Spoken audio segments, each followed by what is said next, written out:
A&B, this is Biography.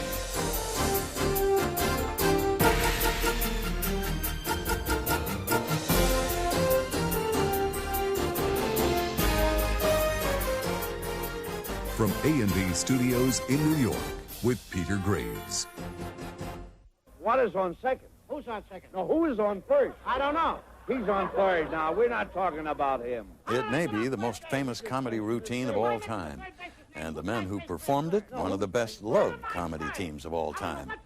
For 20 years, Bud Abbott and Lou Costello brought the classic routines of burlesque to radio, movies, and television, and their performances of such old chestnuts as Crazy House and Who's on First made them superstars. The boys, as Bud and Lou were always called, even into their 50s and 60s, always left their millions of fans laughing. They still do.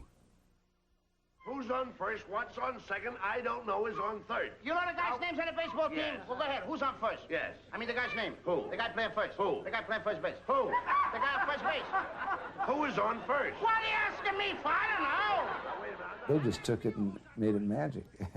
And when you get that perfect dynamic differences between two people with that rhythm, it's just amazing. I'm not going to go over there. You got no right to put me in a thing like that. Oh, what kind of money? You're always putting me right in the middle of Don't tell me everything. what I don't care what kind of money. Don't you give me that. No, listen, you got to go over there with No arguments. I'm not going to go over there with all those Do as lines. I tell you. I'm going to start going to get away with it. Do as I I'm tell you. not. No arguments. No, I'm not.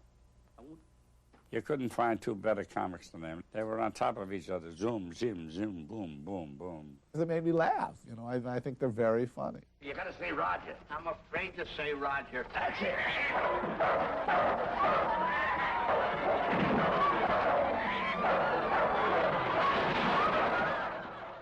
Falling down makes people laugh.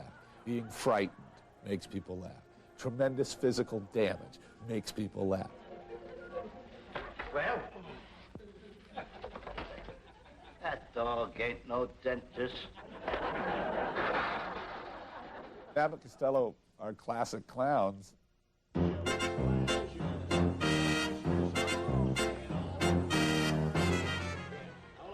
don't watch me.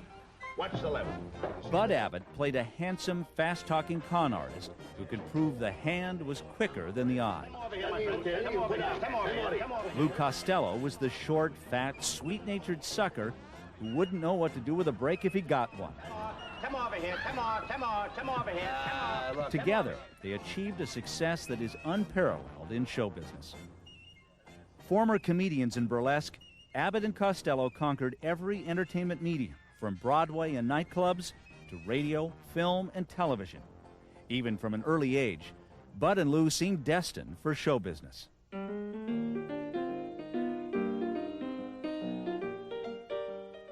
William Bud Abbott was born October 2nd, 1895 in Asbury Park, New Jersey. Bud's mother, Ray, was a bareback rider with the Barnum and Bailey Circus. Harry, Bud's father, worked for the circus troupe as an advance man.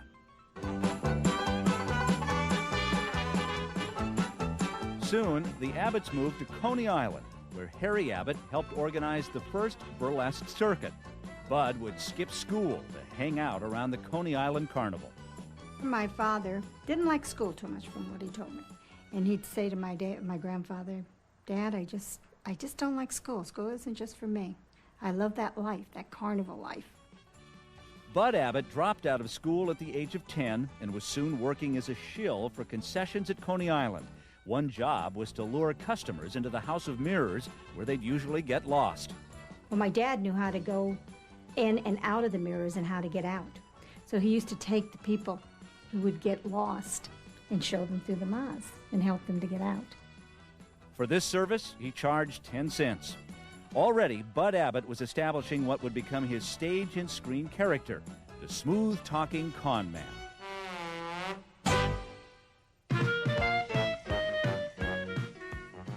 At the turn of the century, body entertainment called burlesque was hugely popular. Strippers and scantily clad chorus girls were the main attraction. In between the singing and dancing, comedians performed risque routines.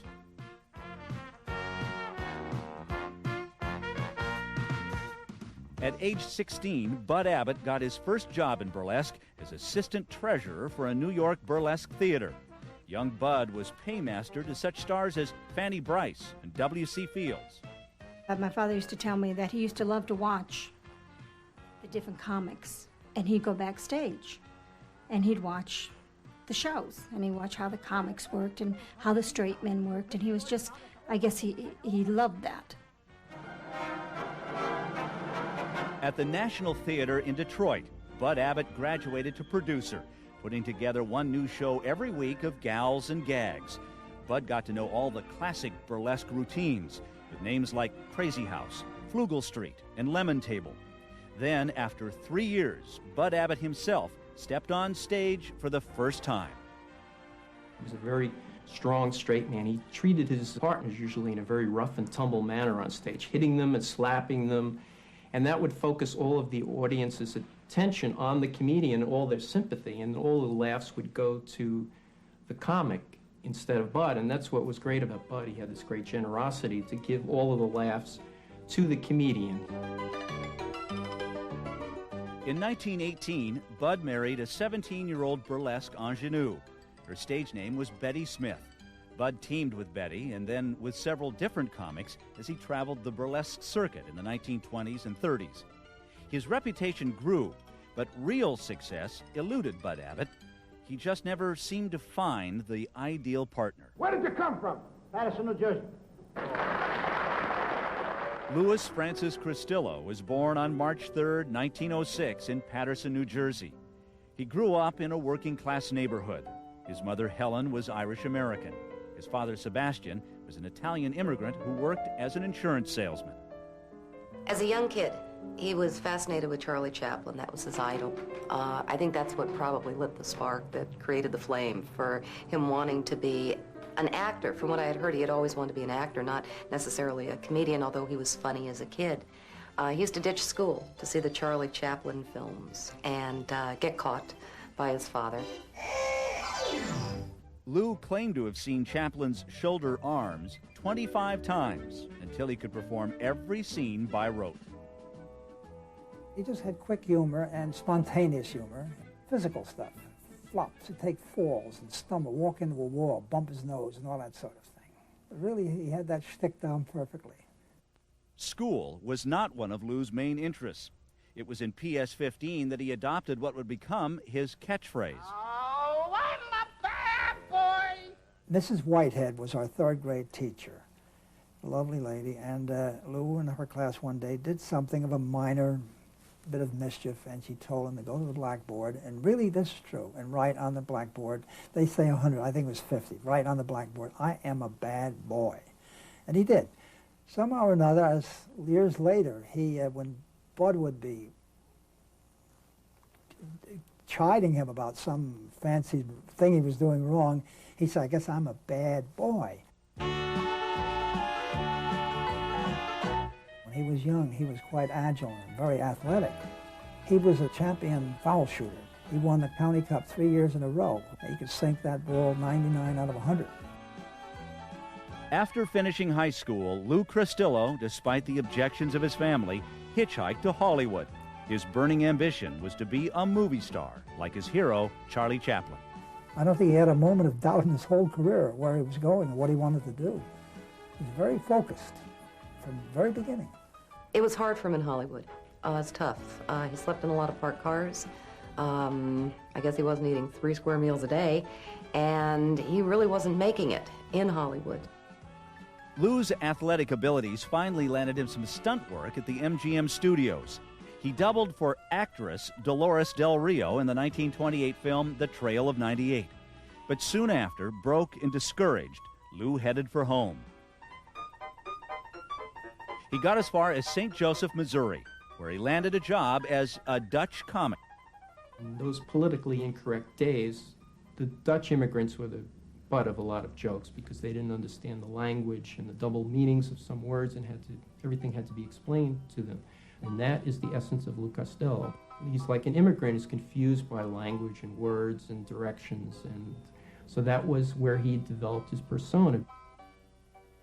With this job, Lou Costello changed his name and became Lou Costello. He had a lot of respect for the actress Dolores Costello, and I think that there was name recognition there too. And also, if he failed, he didn't want to go down as Costello.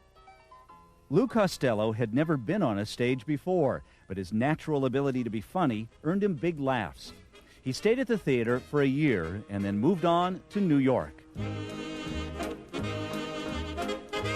In 1934, he met and married a 22-year-old chorus girl, Ann Battler.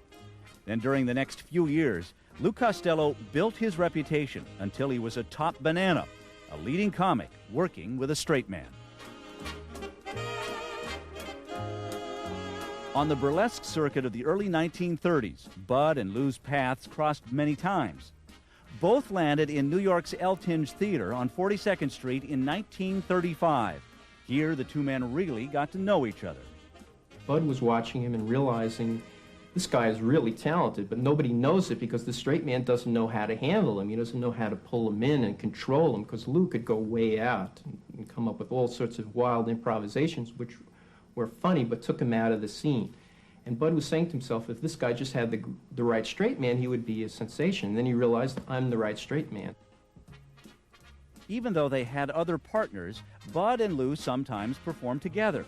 They were so good, many people, including Betty Abbott, started to say, why don't you team up? My mother had seen Lou work, and she really liked him. She knew he was a funny little man. And she said, Bud, she said, I think if you and Lou go together as partners, I can see that one day your names are going to be up on lights. In 1936, Bud Abbott and Lou Costello became partners one night over dinner with their wives. Betty Abbott's vision of fame for Abbott and Costello was about to become a reality in ways far beyond what she or they could ever imagine.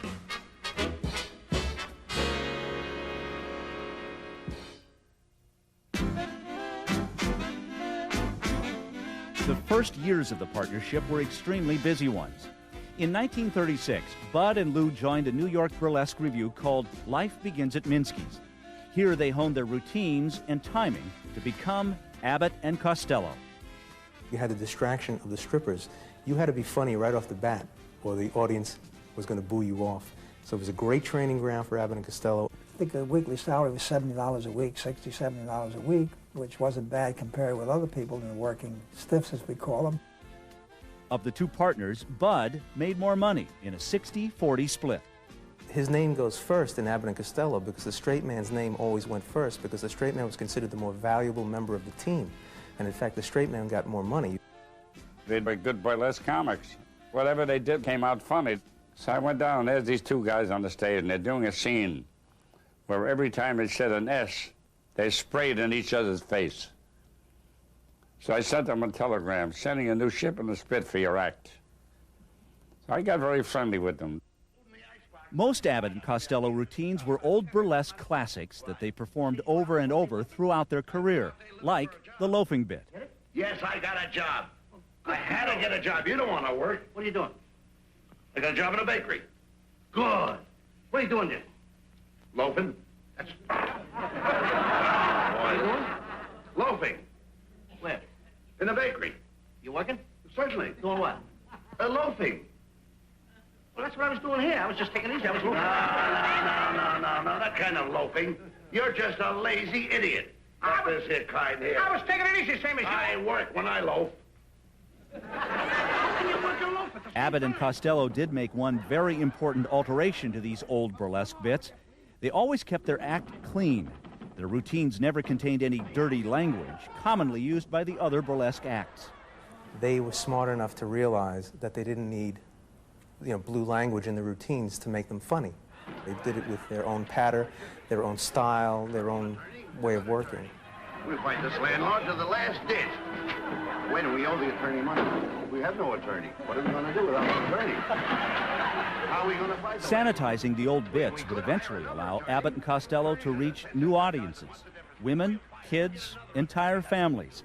It was a move that would play a key role in their future success. Along the way, Bud and Lou picked up a bad habit common among performers in burlesque: To kill time and relieve boredom in between the 5 or so daily shows, they played cards.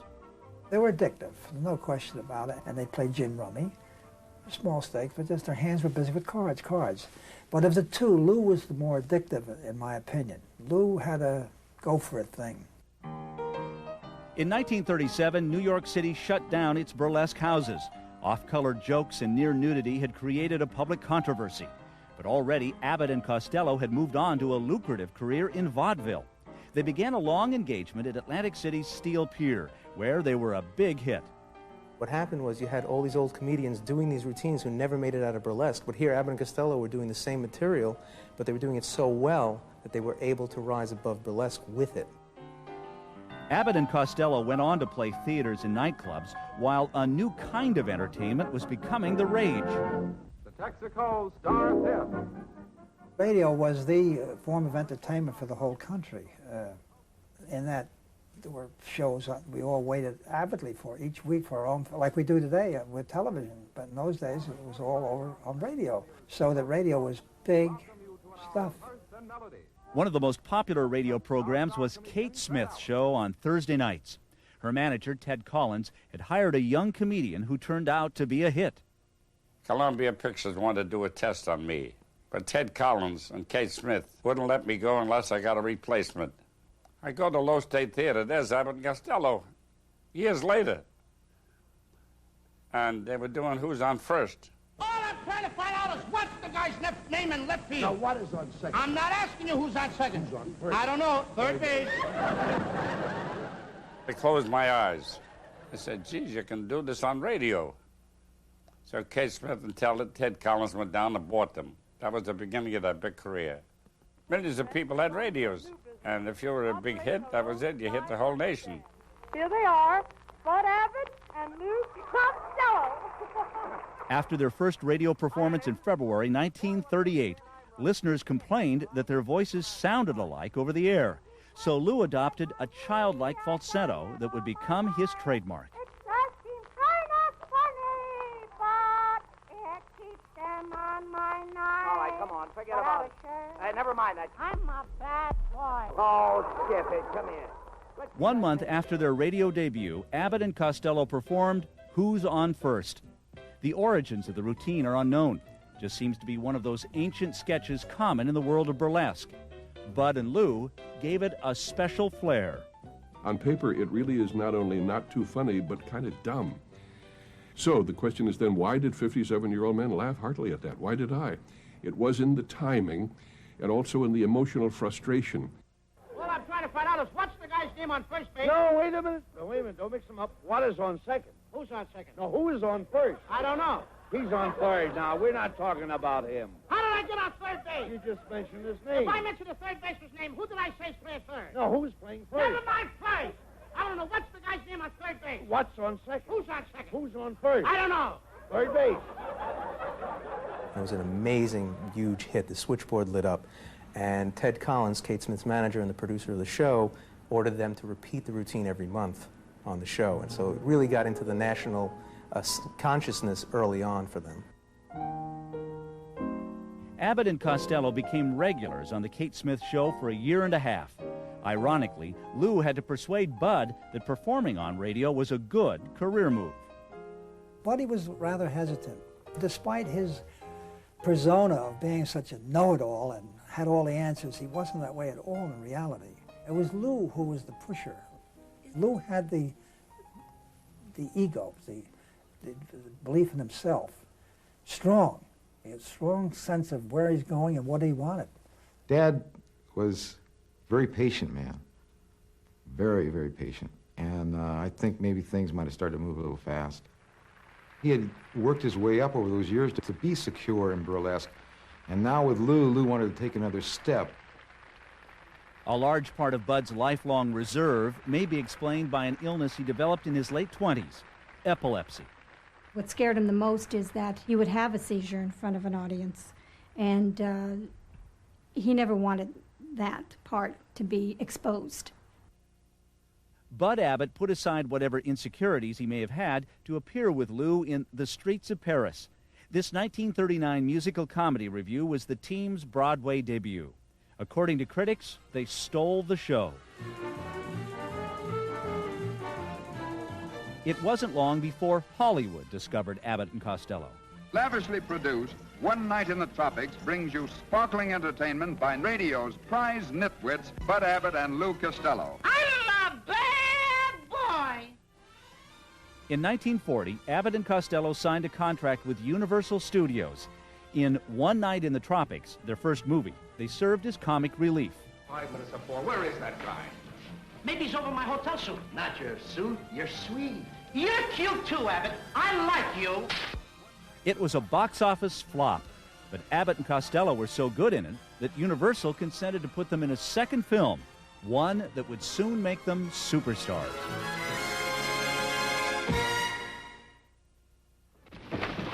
Wait a minute.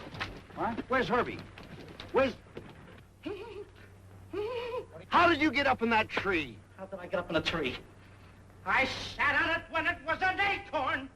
Buck Privates was the second Abbott and Costello movie. In a silly series of events, Bud and Lou find they've been drafted into the Army. The picture's release in 1941 was perfect timing.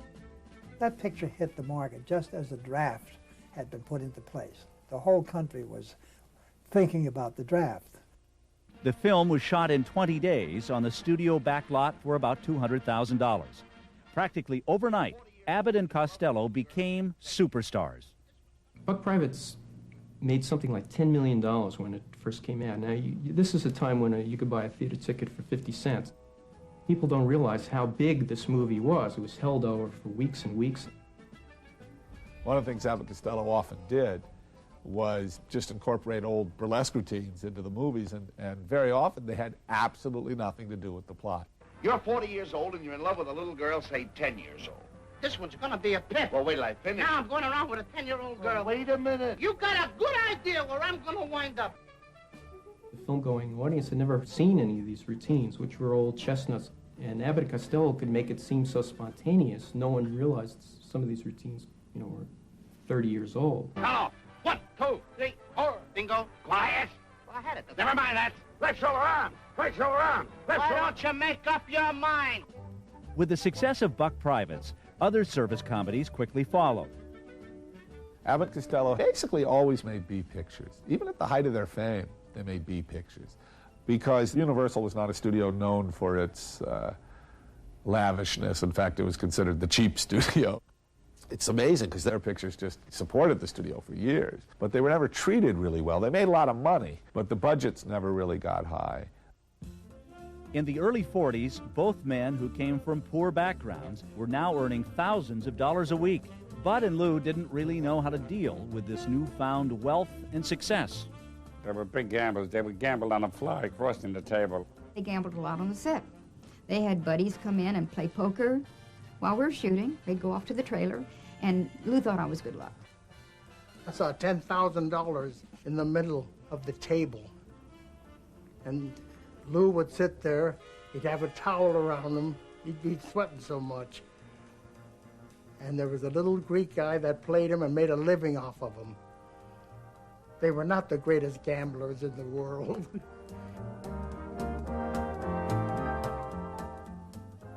The boys' gambling continued at the racetrack and in Las Vegas. What had begun as innocent games of gin rummy back in burlesque became an addiction. By some estimates, Bud and Lou lost millions over the years, losses that someday would come back to haunt them. But now, the future looked very bright. In 1942, they were #1 at the box office, and in the following years, their salaries became so astronomical that they were the highest paid stars in the world. It was typical. They were a couple of kids that just were in the candy store. That's what it was actually about. The newly rich. They both bought lovely homes within a mile of each other, but they were competitive about their cars, their houses, their wives' coats and diamonds and all that, one trying to outdo the other. Once or twice a year, they'd have a big party, a humongous party, and I can remember my dad, he'd be walking out, passing out $100 bills to people. I think basically the guy just wanted to help people. He felt he was fortunate enough to have made a lot, and if you needed it, he'd give it to you. I couldn't have had a better father. I think he related very well to kids. Shoot me. Daddy. Bing! Hold it right. He was a little boy, you know, in a grown-up body. It was a Camelot life. It was a fairy tale life, really, when I think about it.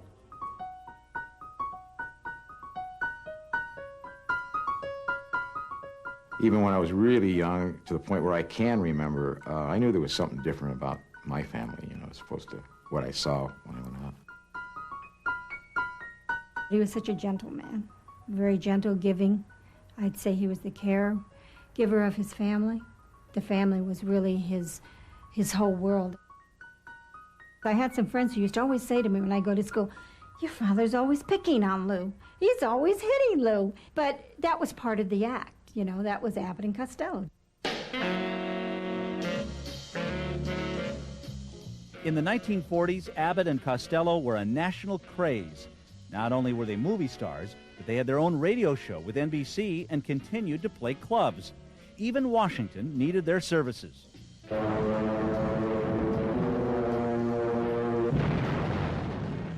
When World War II broke out, Hollywood, including Abbott and Costello, pitched in to raise money. During that summer of '42, they visited like 80 cities in a month and raised $85 million for the government in war bonds. They attracted huge crowds who came out to see them because they were so immensely popular. All the exhausting travel took a toll on Lou. At age 37, he became seriously ill with rheumatic heart disease, and it looked as though the partnership might come to an untimely end. For 9 months he languished in bed, and it was a terrible thing. It was right at the height of their career. Things were to have been done, and it was all put on hold. My father wouldn't continue because he said, if Lou's not here, I'm not going to be here. And that's just how he felt. They were a partnership, and that's how it was going to be. Lou would be plagued with bouts of rheumatic fever for the rest of his life. But now his health was improving. A steady stream of stars, including Lou's hero Charlie Chaplin, wished him well during his convalescence. And he loved playing with his young son Lou Jr., nicknamed Butch.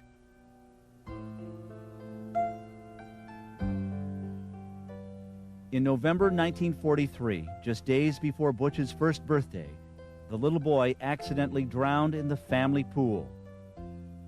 Lou Costello was changed forever. He was devastated. He was very depressed.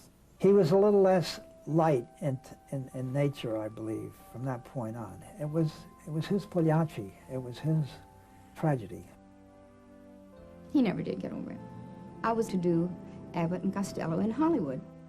This was not too long after the death of his little boy, and he talked to me a lot about it, and I could see the hurt, and he had never known such desperation that it was hard for him to pour his heart out and then go on and be funny, and he didn't stop working, you know. Lou Costello's character was a little boy, essentially, and I think a lot of the little boy in Lou went out of his character after his son drowned. And I don't think he was ever really the same comedian. Abbott and Costello continued making movies at an incredible pace, sometimes as many as 3 or 4 a year. A lack of enthusiasm for their material began to set in. They resented the music in their movies, which took away from their own scenes, and they resented these boy-girl subplots that were foisted into all their films. They just wanted to get laughs. The years of working together day in and day out were beginning to create tension between the two men.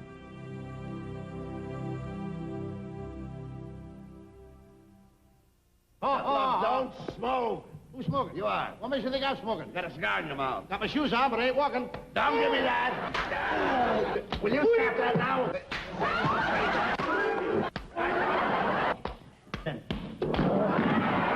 I just want to hit you once. Don't raise your head. What are you waiting for? The on-screen Abbott and Costello relationship was always combative. But in real life, there was a warm, strong bond between them. They resolved problems very fast. If they had a fight on the set, they'd go outside and come back 5 minutes later and it was forgotten. But by 1945, the tension from nearly constant togetherness and the pressure to become more and more successful finally proved too much for the team. A year-long feud developed from a minor quarrel over a maid. Lou fired her. Bud hired her. Lou pushed Bud to fire her, and Bud refused. So Abbott and Costello spoke to each other only while performing. Finally, Bud offered to help Lou raise $500,000 to build a recreation center for underprivileged kids. The Lou Costello Junior Youth Foundation opened in Los Angeles in May 1947. By the late 40s, Abbott and Costello had made 25 films, and their popularity was beginning to fade. And then, what catapulted them back into the box office top 10 in 1948 was a satire on horror movies. Abbott and Costello Meet Frankenstein. Come on, take it all out. I like that movie a lot. That movie I'm fond of even beyond Abbott and Costello because it treats the monsters with respect. The monsters are never objects of fun. What's funny is the situations and Bud and Lou's reaction to the situation. You have, again, classic Abbott Costello routines, you know, the whole thing of being frightened and spooks and stuff.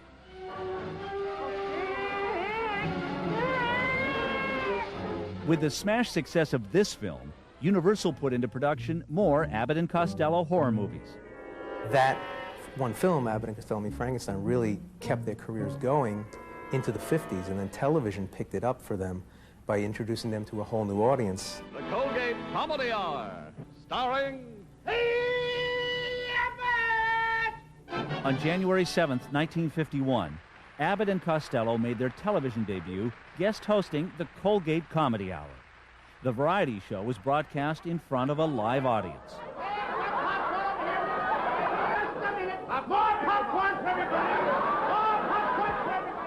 They were excited to do a live show again, where you get trapped, you make mistakes, you work your way out, you have a good time. My dad told me he enjoyed those shows more than anything else, simply because they were in front of a live audience again and just doing live stage. How do you milk a cow? You don't know how to milk a cow? No. You start from the back.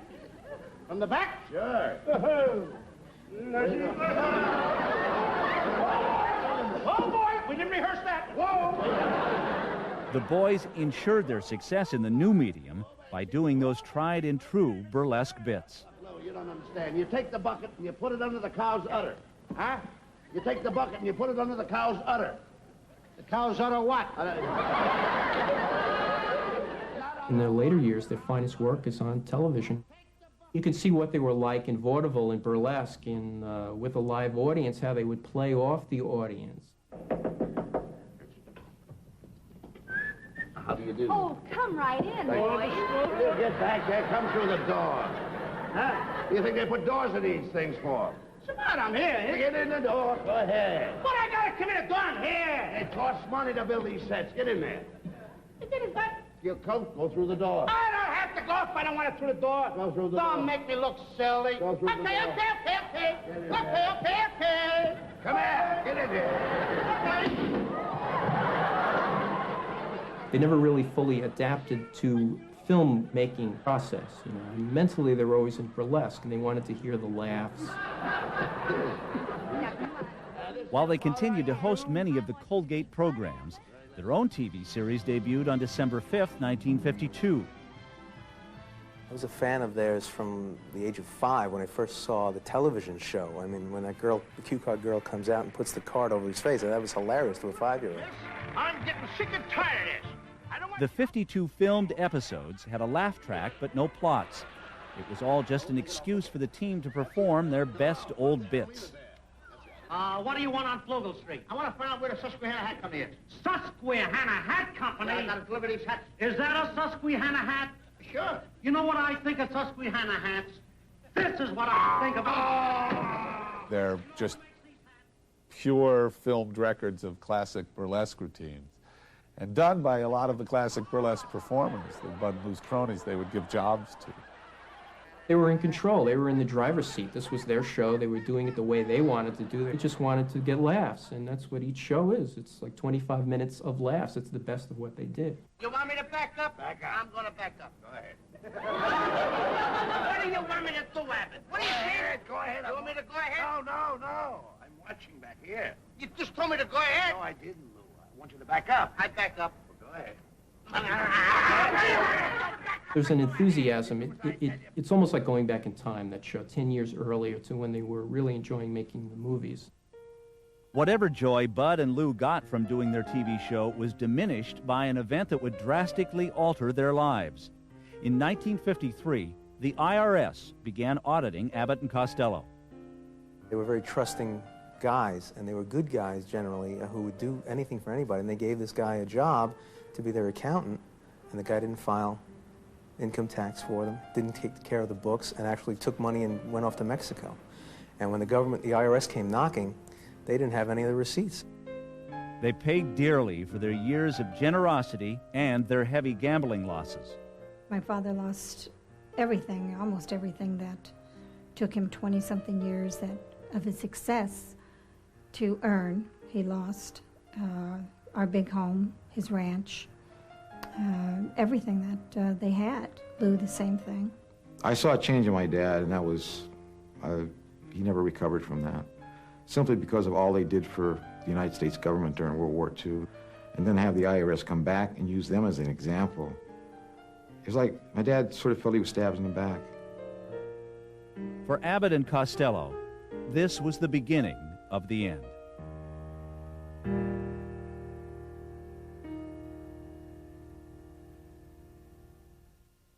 Damn, just a minute. What's this dance with Henry? Oh, what's on second? Who's on second? Who's on first? I don't know. He's on third.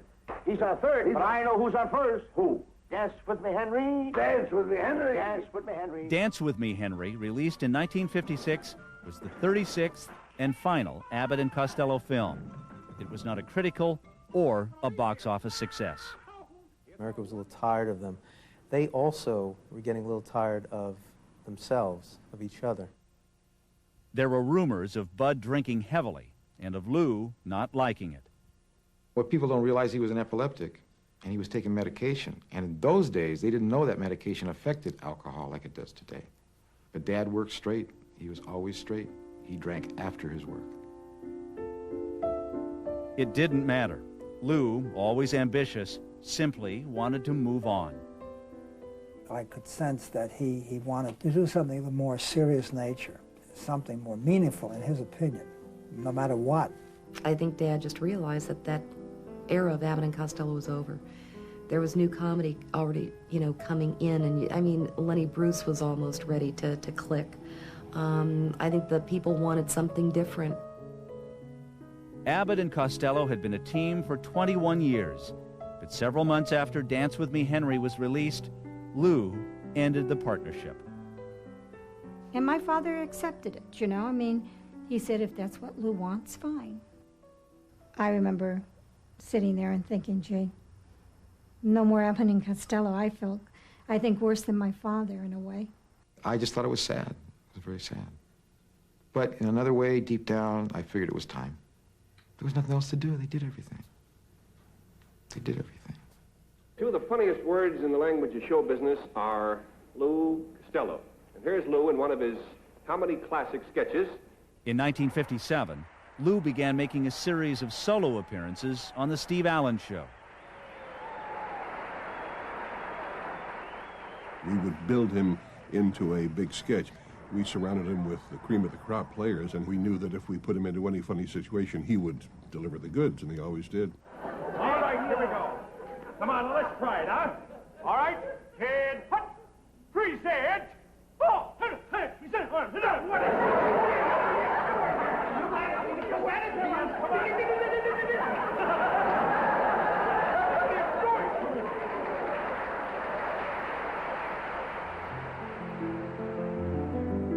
In 1958, Lou received good notices for his dramatic portrayal of a drunk in a TV episode of Wagon Train.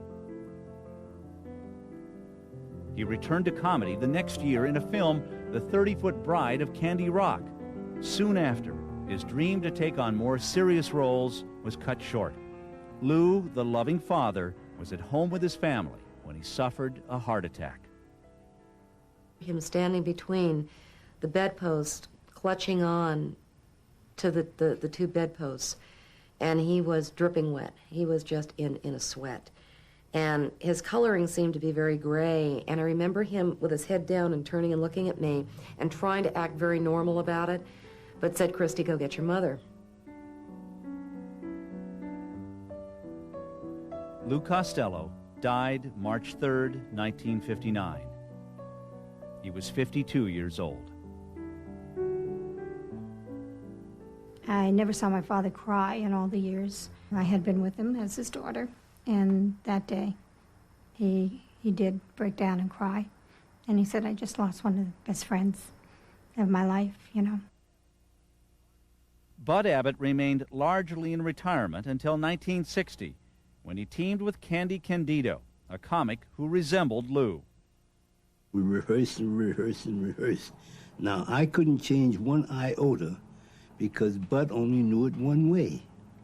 And it was a wonderful experience for me learning, you know. And it was the best. He was a teacher. Oh, there was nobody better, believe me. He went out on the road with Candy for I don't know how many months it was, and that was it. And Candy was good. I mean, he was really good. But there was only one Lou Costello. After suffering a series of strokes, Bud Abbott died of cancer in 1974. He was 78 years old.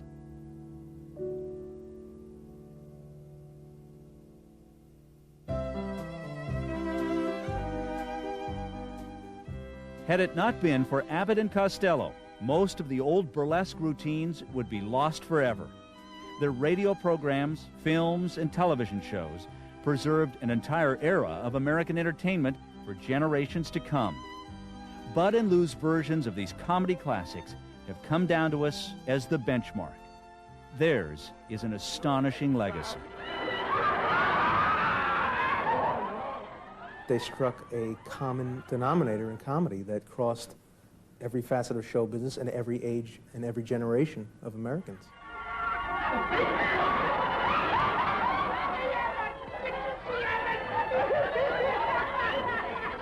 It's clean comedy and it's simple comedy. Everybody can understand it and appreciate it.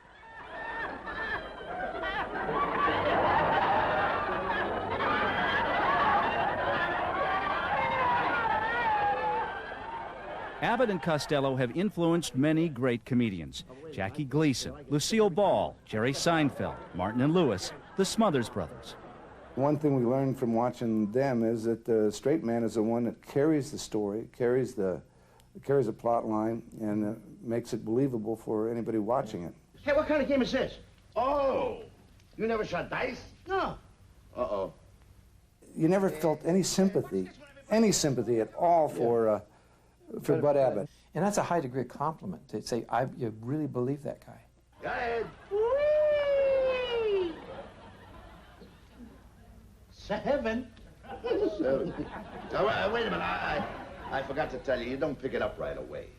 To me, those guys could read the phone book, and it's hilarious. There's something about them. The rapport they had. They were like peanut butter and jelly. They were meant to be a team. Another guy gets up and it's a long fly ball to be caught. Why? I don't know. He's on third, and I don't give a damn. I don't give a damn. Oh, that's a shortstop.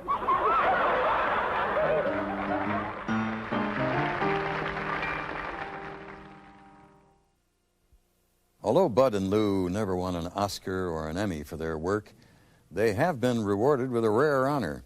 Their performance of the classic Who's on First routine is a permanent fixture at the Baseball Hall of Fame in Cooperstown. You're right. Just a little. You're right a little. You're right a little. Hold it. Ooh, wait a minute. I love Jeannie with a light crown. Joe, you've got that chord. You got it all. It's all twisted. Turn around. Turn around to your right. Around to your right. Around to your right. It's all twisted in the rafters. Around. Will you get out of my way? Hey, you're coming to club. Wait, that's too far. Turn to your left. Turn to your left. That's the way. There you go. Go around this way. Go around that way. I'm getting Jeannie dizzy. All right, forward. Forward a little more. I love Jeannie. Bring it all the way out. Bring it all the way forward. I love